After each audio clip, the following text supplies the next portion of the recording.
Sementara itu, organisasi masyarakat Sopo At Restorasi Bersatu secara resmi mendeklarasikan dukungannya kepada Riko Triputra Bayu Waas sebagai calon wali kota Medan pada Pilkada 2024. Deklarasi yang dihadiri oleh pengurus Sopo At Restorasi Bersatu, pengurus Partai Nasdem Sumatera Utara dan Kota Medan, tokoh masyarakat, dan pendukung Riko di posko Sopo At Restorasi di Jalan Masjid Seiagul, Kota Medan.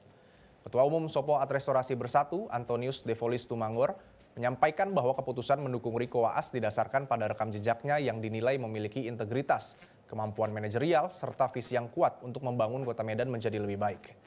Riko Waas dalam sambutannya saat deklarasi memaparkan visi dan misinya untuk Kota Medan jika terpilih menjadi wali kota.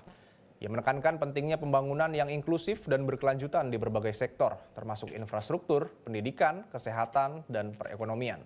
Riko juga menekankan bahwa kesejahteraan masyarakat adalah prioritas utamanya.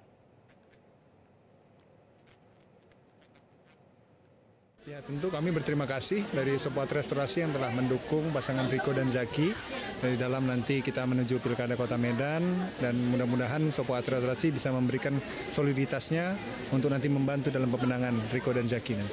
Pada seluruh masyarakat Kota Medan, mari bergandeng tangan mendukung dan memilih Riko Waas untuk wali kota Medan, biar Kota Medan ini berubah dan lagi seperti yang lalu-lalu. Jelajahi cara baru mendapatkan informasi. Download Metro TV Extend sekarang.